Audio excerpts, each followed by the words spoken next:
Welcome into another edition of Kickin' It. I'm Jeff Woody. I'm here with Grant Mahoney.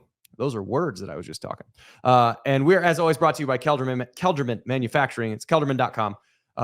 Check it out for whatever big, heavy machinery stuff that you personally need, or if you want to buy it as a present for someone for Father's Day coming up. It's a great Father's Day gift if you get a new grill for your truck, whatever other thing you're getting. Grill for your teeth. Grill for your teeth. It would be made of iron. I don't know if it would really hold up in there, but you could get a grill for your mouth. Probably. Jeff Kelderman, if you're listening, please respond if you can make a grill for your mouth. I'll take one. My birthday's coming up in July. So Grant, how are your bees doing? Ooh, bees are killing it. I'm checking them again tomorrow. So I'll have an update next week for those wondering. Indianola is tomorrow. Ankeny is Friday. Checking on them. Does the temperature bother them at all? No. I mean, yeah, cold. They don't like cold, but like if it's 100 degrees, they're good. They'll go outside, and what they do is called bearding, where they basically it's like a beard on the front of the hive and cool themselves off, and they'll flap their wings to provide air conditioning for the hive inside. That's so interesting. Yeah, smart little bugs. We have a fun guest. I'm one that I'm very excited for, and we kind of talk about it in the intro. So a little inside baseball. We record the interview and then we do the intro after the interview, just because then we know what we're actually teeing up. So Coach Pope was my running backs coach there, and the coaching, I don't know, the people that he has coached over the course of time is insane. And we only get into 3 of them. And there are others, like the SEC leader in rushing touchdowns, I believe still to this day, at least it was when I was in college. Do you know who that is? SEC leader in rushing touchdowns. At least, again, might have changed by this point because like Derrick Henry might have changed it. But as of 2013, Grant? Anybody? Spiller. The record's ported over. It was a former Big 12 team. Yeah, so it's A&M. A&M. It's not Jaworski Lane. Sure is. Jaworski Lane. 300 pounds of Jaworski Lane was Jaworski Lane, man. At the time. The onside kick touched his face mask. I don't care what the ref said. It touched his face mask before 10 yards. He's a 300-pound running back. Yeah, well, he was on the front line of their onside kick team, and I had an onside kick. It touched his face mask, and we got it before 10 yards, and the ref said, penalty, you touched before 10 yards. Did they review it?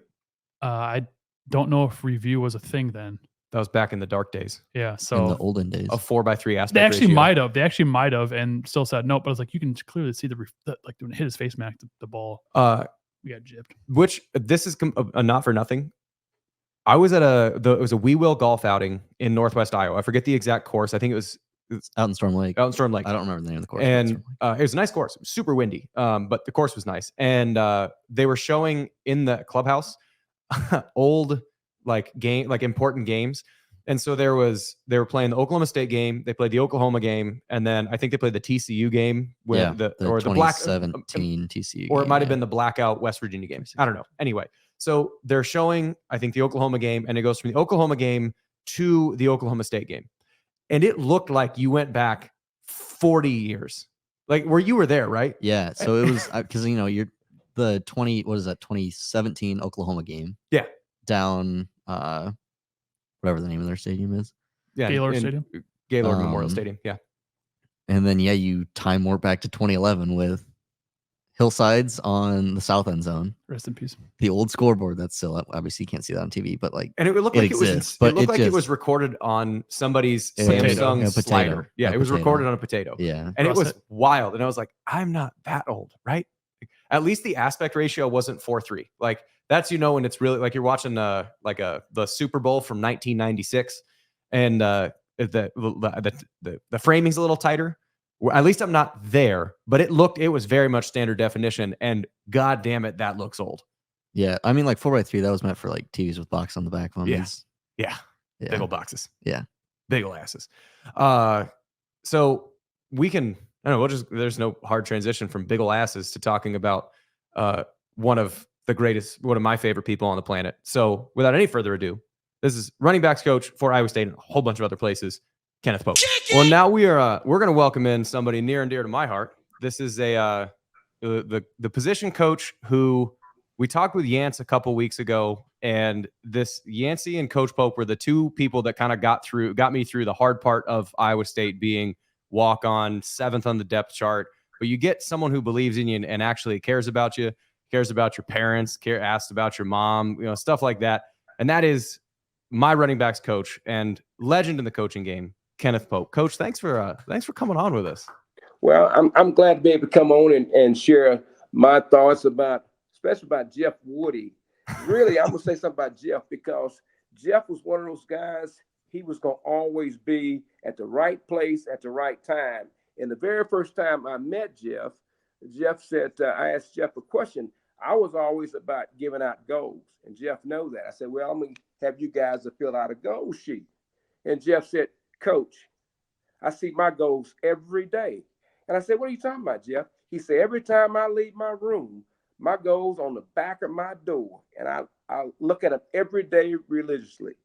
And so then I knew I had the right type of guy that I was going to be working with. He had a tremendous amount of confidence, and with confidence came a lot of success that I had an opportunity to work with Jeff.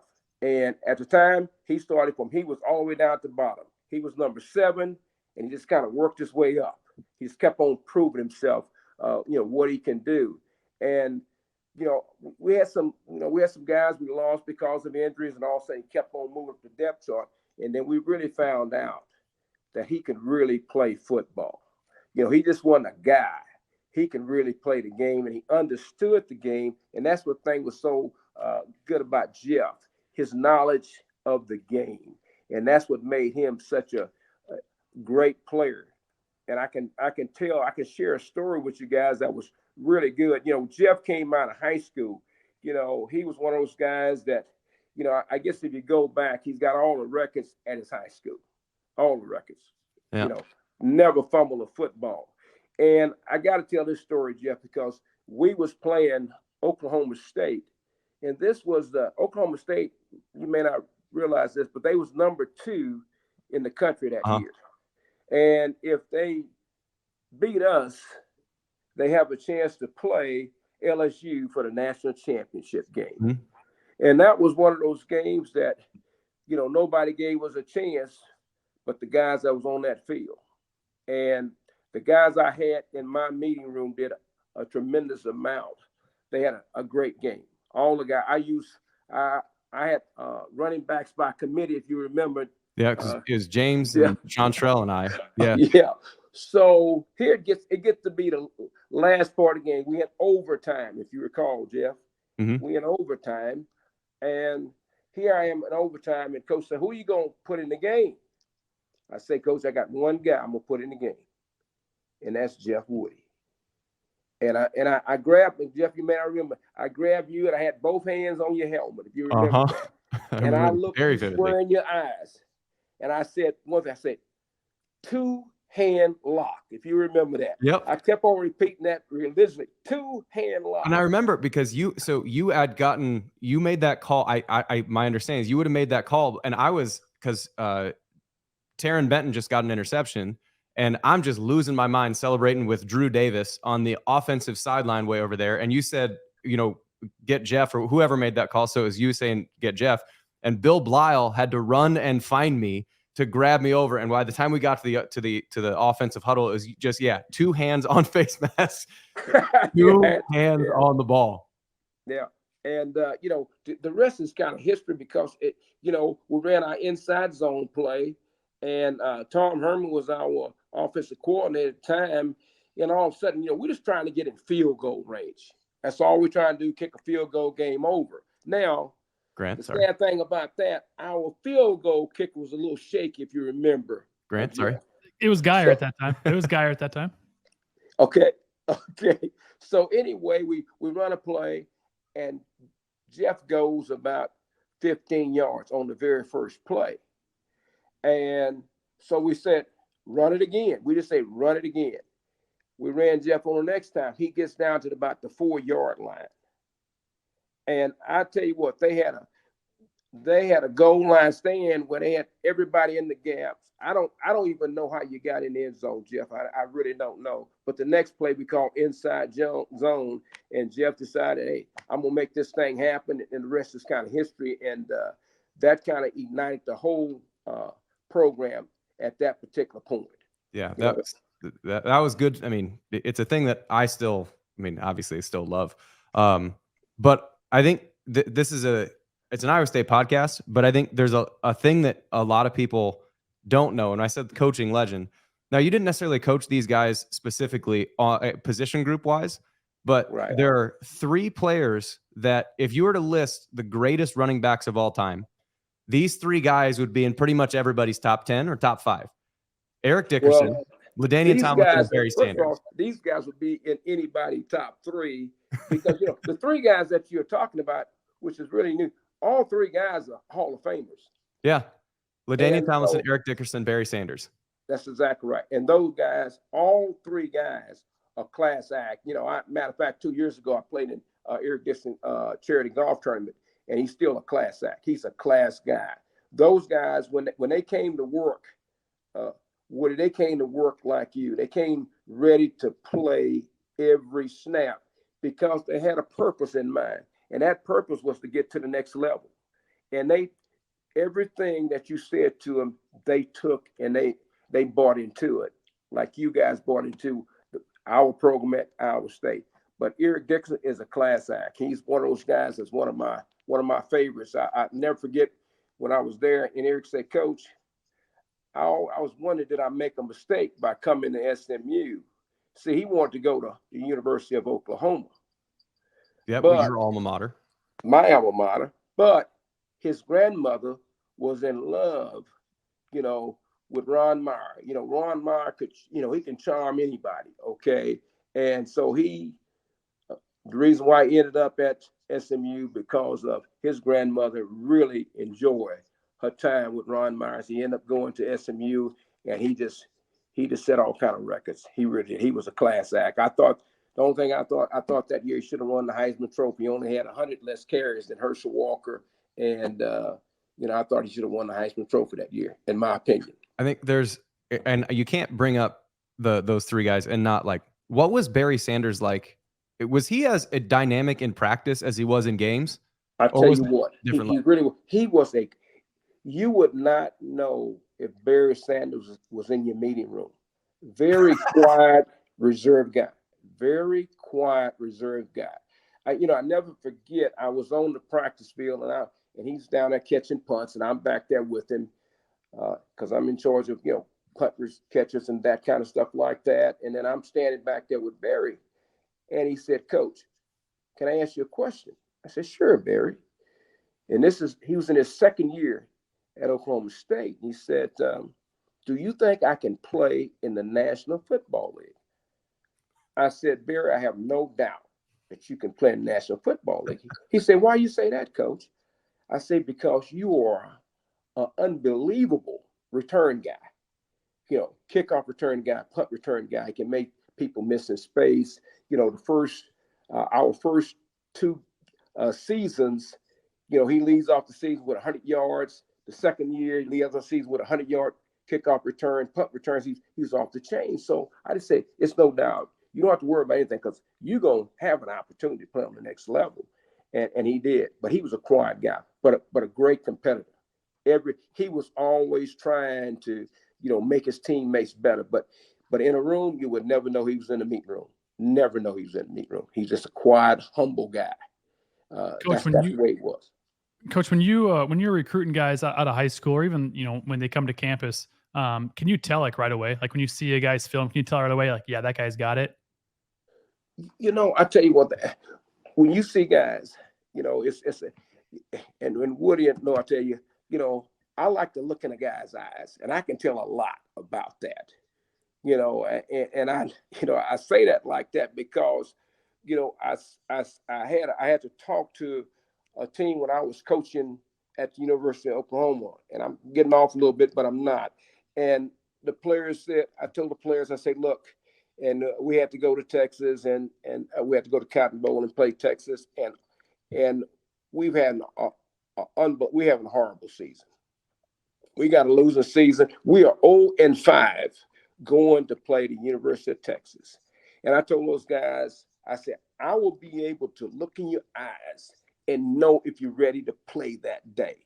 Okay. Long story short, we end up beating the Longhorns, and the guys coming up to Coach, and they was pointing at their eyes. Well, it's kind of the same thing in recruiting, when I go look at a player, you know, I want to know everything about him.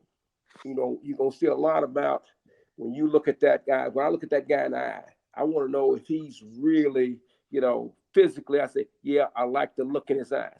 Then I want to see what his physical attributes are. And, you know, and you get that from film. That is easy to get from film. And then I want to know what kind of, you know, I want to try to figure out what kind of mental toughness this guy's all about, you know. And so, first of all, when I get his, you know, you get the physically, he looks the part. That's the first thing. Okay, physically, he looks the part. Okay, secondly, he got the stats and all that, carrying the football, whatever position he's playing. You know, you say, okay, he's got those physical attributes you like. And then you go to the mental part of it. And, you know, the mental part of it is easy. It's academic. You look at his academics, so okay, that's the kind of guy I want. Okay. But basically, I won't say it's physically. And the thing we had an advantage of, too, that makes it even easier to evaluate guys when we brought them on campus and they competed against other guys. And then you have a good idea. But now, let me back up a little bit. We recruited Barry Sanders, and you guys know Barry, right? Yep. Turned out to be okay. You guys don't know the story about Barry Sanders. You know, you talking about, you know, sometime, you know, we get lucky on things. You know, we talking about how you judge talent.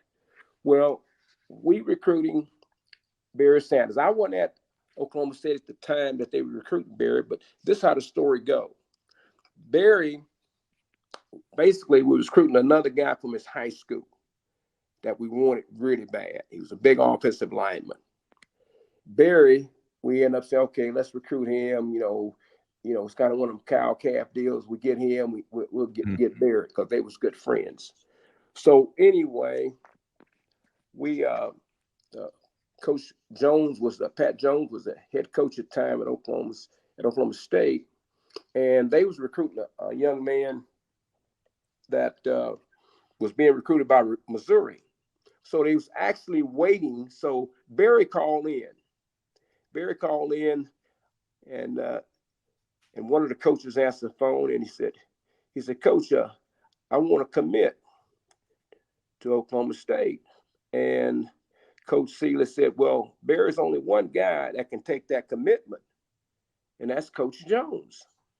And he's not here right now, but when you get back, you know, we'll give you a call. So Coach Jones was in the room, but he was just, you know, waving his hand, you know, just kind of hold him off. You know, that's what he was doing, to sound what he wasn't there. And then so anyway, we ended up getting a call from the young man that we was waiting on. And he said, Coach, I'm going to the University of Missouri. So here, this side go. Coach Jones said, call Barry back and tell him he got a scholarship. That's the when nobody excited about signing, because you got to understand, you know, Barry's about 175 pounds, you know, so wet, you know, but he was dynamic. If you look at his high school film, he was dynamic. Strong as hell. But now he was 175 pounds at that time. Then all of a sudden he got on campus and he got bigger and he got stronger and he got even faster. He was unbelievable when, you know, because he came out as a junior when he won the Heisman. But if you saw his vertical jump, it was unbelievable.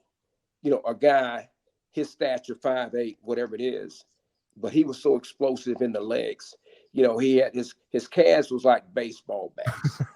I mean, just huge. And his thighs, you know, it was like a tractor trailer. I mean, he was put together really well, but he was explosive. But he was one of those guys. He worked himself into that situation for weights and that kind of stuff like that. Was LT like that too?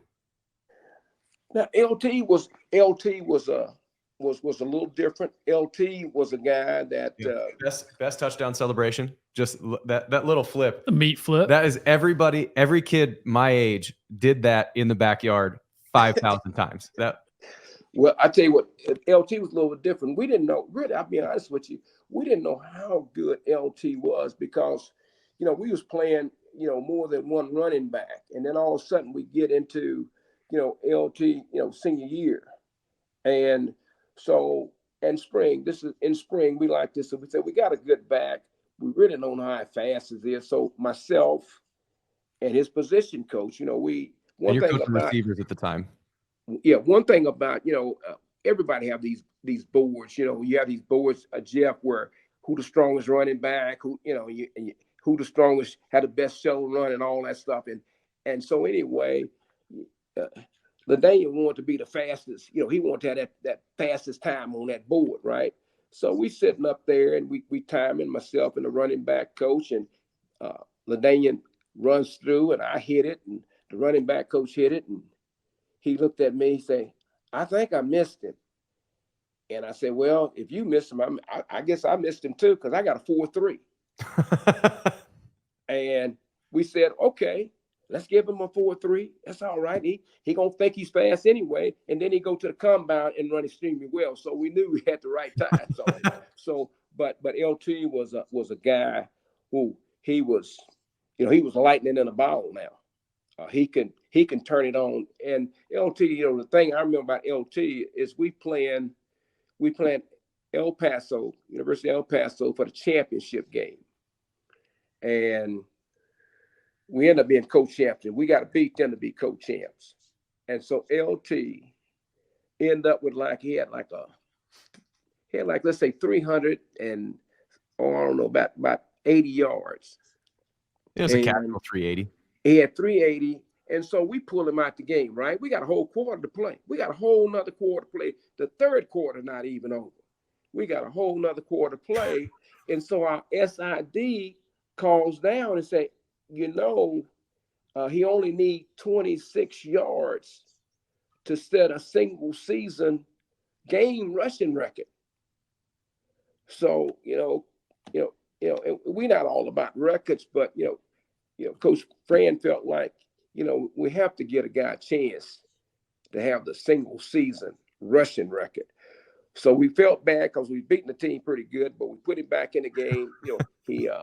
He goes over, he runs 406 yards. Now, I don't know if that record still stands, but he had 406 yards that particular day. And that was for a champion. That wasn't against the Smuck. That was against a good team. Yeah, it was just a good team. He was all I remember about him, he was faster than anybody would thought, because the only thing you would see is the back of his jersey. Once he broke, he go see the back of his jersey, and he was that kind of guy. But he came to practice. Believe it or not, he came to practice. He worked every day. He worked hard every day, because those guys, it's amazing when those guys can see that they have a chance to go to the next level. You don't have to give them any more motivation than that. And that was the same thing with, when you look at Eric Dickerson, you look at Barry Sanders, you look at all those guys, their motivation, you didn't have to go out there and try to hand them some motivation. They had motivation built in. They want to be successful. They want to be the best at their trade, and they were. And that's why I won't ever sit here with those three guys that I had a chance to watch. I had a chance to watch them physically. I would, if I was going to rank all three of them guys, there'll be a dead heat. Yeah. Because I'm going to tell you, those guys were really, really explosive players. And so I think it's just hard to, rank guys like that, because all three of them was different style runners, believe it or not. Yeah. They was Dixon was all legs. He was all legs. And one thing about Dickerson, it was amazing. When you saw him run, as soon as his hips sink, look out. He just hit another gear, And when you look at Barry, you couldn't tackle him in a phone booth. I mean, I'm serious. He can jump cut Jeff as good as anybody in the country. And that's he really could, and he can make people miss his space, and that was his forte. And with LT can do it all. LT can run over you, can run around you, and he can leap over you. He can do all those particular things. But he's a class act. And matter of fact, I see LT. I saw him about 2 years ago when I played in Eric Dixon charity golf tournament in Dallas, and he still looked like he can play. And I tell you what, that's amazing. I say that, but I was around probably the top 5 running backs in the country that day, or I should say 6, because it was at that tournament, it was Adrian Peterson, it was Tony Dorsett, You name those other two. Barry won there, and that was a kind of a who's who of running backs that day. Hey, you're just missing Emmett and Barry. That's pretty much it. That's it. Yeah, no doubt about that. Yeah, I don't know if I had that same kind of clout. I feel like you were talking about power rankings. We do need to have one important power ranking. Okay. Tic Tac flavors. Say what now? Tic Tac flavors. Tic Tac flavors. I tell you what. Yeah. Grant? I still have my Tic Tacs. So Coach, it's really a story behind them Tic Tacs. And that's what I want to ask you. Let's set it up for the listener. So for the listeners, every day at practice, Coach Pope had Tic Tacs in his pocket, and you hear him running. You hear always had Tic Tacs. Let's hear the story behind it. I'm gonna make this story short. And I'm at Mississippi State University. And believe it or not, so Jeff don't even know this, but believe it or not, I used to smoke 2 packs of cigarettes a day. 2 packs a day. That. Now, this is in 1993. And so I had 2 defensive line. I'm coaching the linebackers, and I have 2 defensive linemen come up to me. And they said, Coach, that don't look right. And I said, what are you talking about? He said, Coach, it don't look right. You smoking. You stand before us every day and you tell us, A, do this, B, do this, C, do this. And we're just going to ask you, Coach, you need to stop smoking. Well, my wife couldn't get me to stop smoking. She had all kind of devices and everything in the house to keep the smoke from getting to her room. So anyway, my wife talked to our team doctor, Dr. Prosser. I'm going to make this short and sweet, Dr. Prosser. So I had some Nicoderms. I took those Nicoderms about 2 weeks, and believe me, you don't want Nicoderms because they make you dream all kind of crazy stuff. So I stopped smoking in 2 weeks. Matter of fact, I'm going to show you something. Jeff. You kind of like this. I appreciate it. And I'm reaching in my desk drawer, okay? Okay, and I tell guys you can do anything you believe in. So, Jeff, this is the day I stopped smoking. Can you guys see that? Wow. Yeah. He's showing a picture. That's a pack of cigarettes, and I got another half a pack in there. And you can see it's autographed. 1993. Yep, that's right. 93 is when I stopped smoking. So I tell my players, and I use that when I was coaching, I use that as a motivation for my players. You can do whatever you set your mind to do. And so that's why I know, and by doing that, those guys, believe it or not, made me a better coach by doing that. Now, how many guys that will say that to a coach? Yeah. And then you got to respond. I didn't respond to my wife, but I did respond to those players because they meant so much to me and so much about the game. And I said, I have to honor the game. If I'm going to honor the game, I got to honor my players. And I did. And as you can tell, Jeff, you're kind of like this, Jeff. I know you guys may not have time for none of this, but Jeff, this is kind of my reflection room, okay? Yeah. This is my reflection room. So I think so.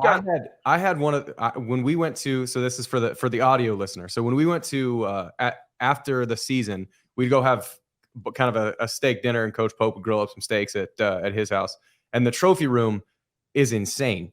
So like just as a tour around the trophy room, there's championship trophies, there's game balls from Mississippi, Oklahoma. That's right, Jeff. Yeah. 1971. So that's 1971. That would have been when Coach Pope played, and then all those championship rings. I mean, you could fill with championship rings and championship watches. You could fill I tell you what, now drawer. I got to tell this story if you got time, Jeff. Of course, I got this ring. I got this ring in my hand, and it's a story about Coach Rose. Okay. Coach Paul Rose. Okay. So Jeff, and I don't know if the listeners want to hear this or not, but you can edit it out if not. But anyway, we get ready to play, Jeff, if you call, we get ready to play Minnesota in the bowl game. Yep. And I was out of town that particular day recruiting in Texas. And so, believe it or not, I was in Houston, Texas. You're not going to believe this, Jeff. I got snowed in. In Houston? Yeah, I got snowed. It snowed one day, and they didn't have no equipment to get you out. So anyway, believe it or not, it snowed. So we practiced that day. I went at practice that Friday, so I came in that Saturday, got in late that Friday night. I mean Saturday morning, got in early, and so when I got to the meeting, coach said, "Anybody got any more ideas about what we should get the players for bowl? You get your players all kind of bowl equipment." And so the first thing came out of my mouth, Jeff, I said, "Coach, are the guys gonna get bowl rings?" He said, "The only time you're gonna get a bowl ring if they win a championship." And I didn't think that was right. I was before he did that, I was explaining to him, I said, "Coach, reason why it'd be good to get bowl rings is because it's gonna be good for recruiting. Everything was about recruiting, Jeff, right?" Uh-huh. So I said it's gonna be good for recruiting, and we can get these guys bowl rings. So he vetoed that, right? So Jeff, you don't have this ring, but I do. I got my own bowl ring that year that we played Minnesota. That's great. It's an Iowa State ring. So Is that actual designed it diamonds? and everything else. So they had this right there. But make a long story short, then the very next year we go to the Pinstripe Bowl. You remember that, Jeff? Yep. And you guys got all bowl rings. And you guys was excited about those bowl rings. And then the next year we went to a bowl game. And I guess, Coach Rose finally gave in, and we got bowl rings for that next year too. So, but anyway, it was all about the players. And I thought stuff like that, you should reward your players any chance you get. And, I was glad to see you guys receive at least 2 bowl. You guys had a choice on that third one. I think it was a watch or a ring for the Liberty Bowl. I think Yeah, the watch or the ring. I don't remember. I think it was a watch or a ring. You had a choice. You had a choice. So some guys, I think it was a 3-way choice. You can get a watch, a ring, or money. And I thought this year, money gonna go away. You can burn money up in 2 days, okay, by going to the grocery store. But this ring is forever. And that's what I was thinking about, guys being able to take something away from the game, and they can look at it for a lifetime, and they can sit in front of their kids and tell them what it took to get this particular ring, what kind of effort and what kind of work goes into it. And that's why I always push for something for the players. Coach, when you think back to your time at Iowa State, aside from the Oklahoma State game, when Jeff ran in the game-winning touchdown, what are some games or memories that come to mind for you, good, bad, or otherwise? Oh, well, here's a good one right here, and Jeff remember that, and I'm gonna show it to him on the wall, and I don't know if listen, I don't know if they're gonna see it or not, but this was our Iowa State versus Iowa. That's the big rivalry. Yep, and that was the not 9-6 game at that's Kinnick. 9-6 game. If you guys can see that. Yep, that's when the picture of Jake can or the not. ball. Yeah. But anyway, so we're in. I have my headsets on. Tom Herman is the offensive coordinator, and basically every coach had an area to watch.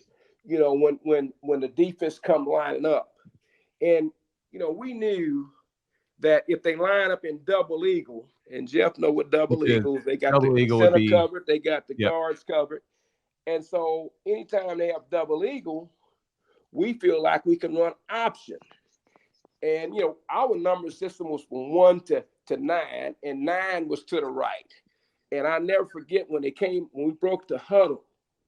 I mean, and I told Coach Herman, I said 9, 9, 9. And I'm repeating 9 as loud as I can. 9. I want to make sure he understands. I called 9, and all of a sudden he called 9, and we ran the option. If you remember, James White took the pitch. We walked in, game over. And we went. Picked up the trophy. That was one of those games. 2011 game. Yeah, that was 2011 game at home. That's right. Yeah. And the next year, the next year was the one at Kinnick. But yeah, that was James. That was the Steele. That was when Steele was there, the triple overtime game, and I remember James got rocked right as he got to the goal line. Yes, he did. Yes, he did. Tough as nails. Yes, yeah, but he's tough as nails. But that was one of those games that was a highlight in my mind because it was a game within the state. that was the two teams in the state, and you needed to win that game, to have bragging rights in the state in that particular year. And we had gotten our asses kicked the previous 2 years. We had Yes, we gotten our did. asses kicked. Yes, we did. Yes, we did. But but the teams we had, I wouldn't trade nothing for it. We had some good teams now. And another game that comes to mind, Jeff, it may come to your mind too, is when we play Nebraska. The one Grant played that one. I didn't play in that one. Grant hit a 54 yarder? That was that's when we played Nebraska. At Nebraska, and right? It was one of those games where Nebraska, if you may realize, the guy by the name of Donovan Sue. I don't know if you know that name or not. Boy. In my mind, I thought Donovan Sue was the best player in the country, and in my mind, I thought he should have won the Heisman Trophy. Yeah. I've never seen a guy Mark Ingram. I think Ingram winning it, but the way he played. And so we played those guys, and I don't know how we did it. I mean, but we had guys sick and everything else, and we found a way, to beat Nebraska that day. Guys sick, and I think James Smith got booted for targeting. Taryn Benton had a broken leg in the first half that he played on, and then got it evaluated at halftime, and they said, "Yeah, your leg's broken." That's right. Lamont was puking. Arnaud was puking. A-Rob was out. A-Rob was out. It was Tiller and Jay Schwartz. Yeah. So Schwartz, that's right.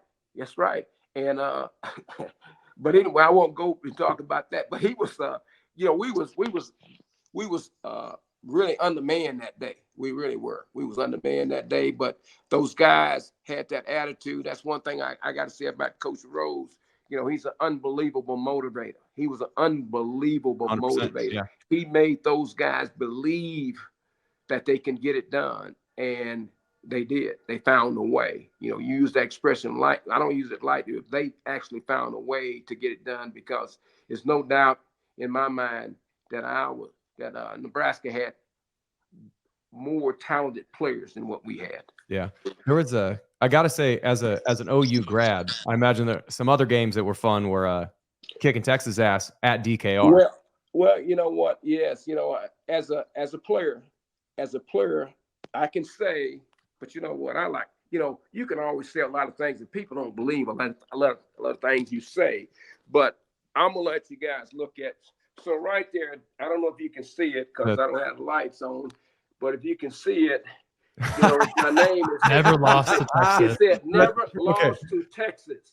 That's a game ball, or it's like a graduation ball. Never lost to Texas. So I got a lot of pride when I tell people as a player, I never lost to Texas. And so, but yeah, it was a lot of memorable games that even as a player that I played that I won't ever forget. And it's a lot of memorable games I can go, and you guys don't probably have the time for it, but that was, really important to me and the things that I accomplished over the years. But this, Jeff, is kind of, like I said, this is kind of my reflection room, right? Yeah. When I want to go and think about, the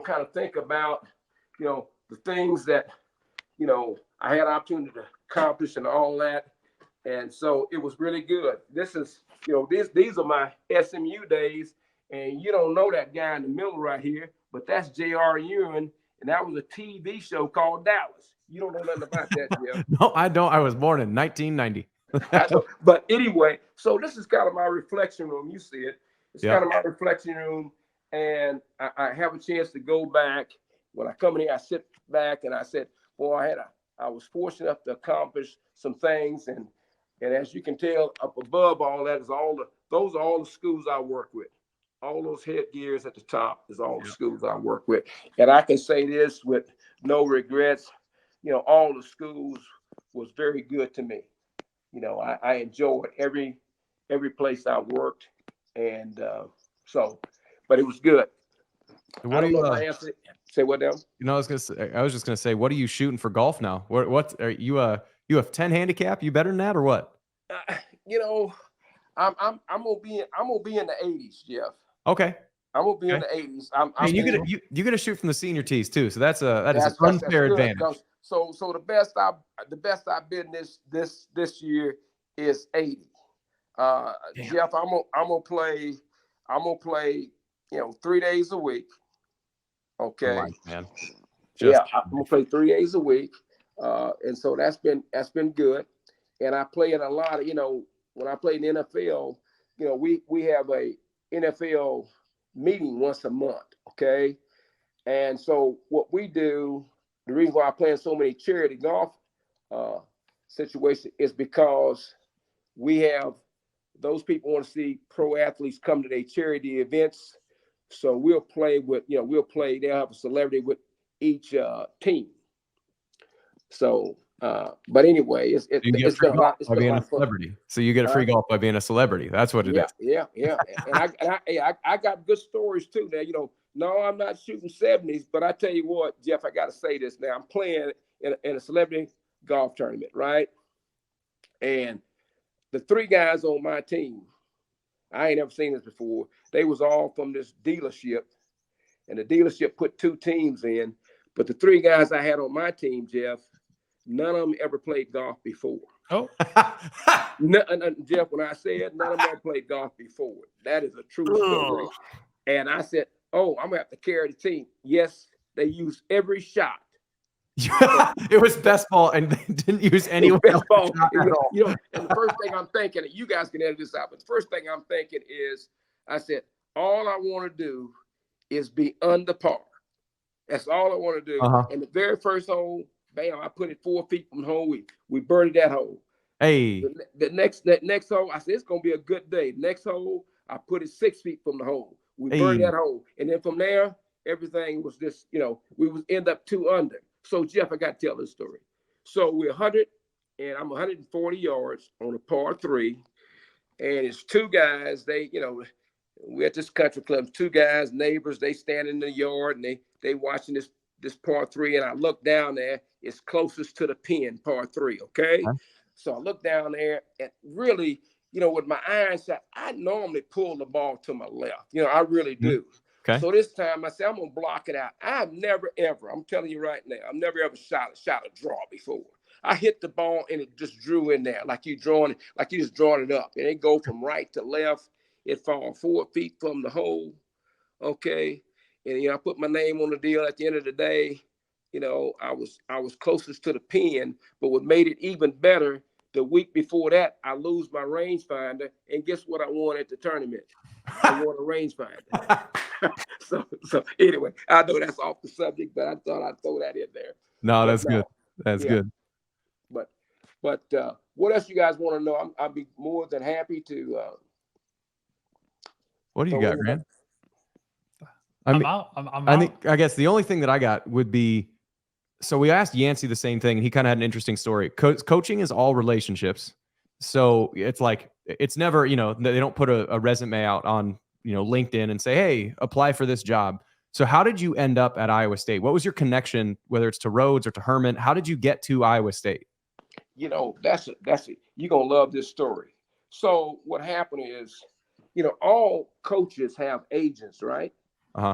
Okay, so believe it or not, the guy I worked for by the name of Dennis Franchione, I worked for him for 10 years. I worked for him at TCU, Alabama, and A&M. And Paul and Coach, I call him Coach Fran, and Coach Fran had the same agent. So Coach Rose agent say, hey, and Coach Rose wanted to recruit Texas. So everything got to have to have a fit. He wanted to recruit Texas. So he wanted a guy with some Texas ties. So believe it or not, Coach Rose fly out New Year's Eve. He takes the job interview me 2 days before. And he takes the job like a week before. Yeah. New Year's. He was in Las Vegas, Nevada, which is not a bad place to be. On New Year's Eve, he interviewed 2 guys off our staff. Okay, he interviewed me and he interviewed the offensive coordinator we had at UNLV. And so anyway, I didn't know if I was going to get the job or not, but I had a very good interview with Coach Rose. And I knew I had a very good, because he had he had that smile, he had that look on his face, and I felt like I did a great job on the interview. And that was a long process. So anyway, he said to me after the interview, he said, you know, I don't do anything in a hurry. I like to be able to sit back and marinate it a little bit. I said, okay, we're going to marinate this thing. So I like to marinate it a little bit, and I'll give you a call. And I never forget, believe it or not, when he called me, me and my wife, I said, Pam, let's just go out and have a good time. And we at this casino, we at the casino, and we just standing around, walking around, just having a good time, eating the whole 9 yards. Basically, you go to casino, they got some of the best foods you want to ever taste. So all of a sudden, my phone go off. So you can imagine being in the casino and you got all these pinball machines going off, ding dong ding. I said, Coach, Pam, it's Coach Rose. So I don't want to answer the phone in the establishment. So I run out of the casino as fast as I can, and then I cut the phone on, and it was Coach Rose. And he said, I tell you what, I thought about it, and I know exactly what I want to do. I want to welcome you to the staff. And the rest is kind of history right there. But, and believe it or not, this is one of the better places that I can ever say I went to, because the people of Iowa, they are unbelievable. I mean, the people are unbelievable. I enjoyed my stay. Now, I didn't enjoy the weather, but I do enjoy my stay. Yeah. Because I say it like that because all I know the reason why I say that, because when I moved in the neighborhood, I didn't know nothing about no banana bread, but everybody welcomed me to the neighborhood and they brought over banana bread. We had banana bread probably about 6 months. That's awesome. Yeah. Yeah. So I had, like I said, I can't say anything. I had a great stay, and that's how I got to Iowa State, due to 2 coaches having the same agent. Huh. Who'd have thunk it? Well, I think. Yeah. So that's where everything is about connections. Mm-hmm. That's what it's all about, and all the pieces have to fit. And fortunate enough, it was a blessing for me to be able to receive that blessing, and I did, and I enjoyed every minute of it. And I enjoyed every minute working for Coach Rose. He's a class act. I couldn't agree more. Yeah. No, I think that's all we got. We try and keep it around 30, 40 minutes, somewhere in there, to make sure that people don't get bored of me talking. So, okay, well, if you get a chance, send me that whatever you guys gonna do with it. Yeah, for sure, we'll do. Okay. All right, Jeff. Anything else I can do? Just be free to call me. For sure. And I'm gonna have to get down to Houston, Galveston sometime. Got to play some golf. I tell you what, you get out here, you got a place to stay, so you ain't got to worry about that. And we can do some golf. All right. We can do some golf, no doubt. But guess what? You're gonna have to play back from the back tees. Come on, Coach. Play the senior tees. Come on now. Yeah. I know you probably hit it 300 yards. I know it. It's usually, and it's most of the time in the right direction. I believe that. Not always, but most of the time. Well, good. Well, hey, give your mom and dad hugs for me. And like I said, I enjoyed visiting with you guys today. Yeah, good to talk to you, Coach. We appreciate it. Thanks, Coach. And that was Kenneth Pope, and I mean that in all sincerity. I logistically, I want to try and find a way to get down to the Houston, Galveston area. Fun fact: I still have four articles of clothing, I think, that are Kenneth Pope's clothes. Thief. Well, they got. Okay, the 2013 season wasn't good. We were very bad at football in the 2013 season. We've talked about this. This was the year that we got our asses kicked 70-something to very little, and then got beat. We got shut out at Kansas State. Not a good year. Let me tell you about the 2008 season. It's just a dick measuring contest of shitty football who's the seasons. smaller? Yeah, who's dick shorter? That was not good. But anyway, Squint hard. So the offensive staff got let go after that year, and that included Coach Pope, and he ended up going. He went to Houston. I think he took a year off, and then he went to Houston to coach with Herman when Herman got the head job down at Houston. You're like, what? I'm gonna go raid his locker now. He was Incarnate Word in 2014. Incarnate Word. Okay. But anyway, he was like, I got all this Iowa State stuff. I'm not going to wear all this Iowa State stuff because I'm going to be coaching somewhere else. do you want any of this Iowa State stuff? So I think me and Ernst were the two people that were like similar-ish in size to him. So Ernst and I went over and just basically was like, take whatever you want. And so I took 2 windbreakers, a bunch of shirts, shorts. I think I had a pair of the travel shoes that I took, even though I already had a pair. Just they were going to go to Goodwill anyway. Pair of boxers. And they always, so they had like in the, nope. Yeah, I only that, found that one slipped by. I ya. only found the stained briefs. But like the little tag on the inside of the collar, they would always have 32. So, or like whatever, if it's your locker number, so they can put them back. And it was K Pope. So I got K Pope 4 K Pope shirts. I've got a pair of Gene Chiswick golf shorts. For real? I do. What? Do you wear them? Yes. Do you? They're tight. They're short They're and they're firmly tight. entrenched? They're black. Are they firmly entrenched? Firmly entrenched in my butt crack, and things are tight. Well, that's Probably more entrenched than he was. Hey, I don't know. Next, we got some fun guests lined up, or sort of lined up. we have a Hall of Famer coming on next week. Yeah, I think we do. Big human. He's a large human. Last thing I'll say about Coach Pope, he had no idea who I was. Yeah, he was going down a path, gonna start to talk about me and Gar. We had to but yeah, solid guy. Not trying to dog on him, solid guy. Anyway, That's all I got. that's all I got. All right, thank you to all of our loyal listeners who are still listening. As always, remember, adopt, don't shop.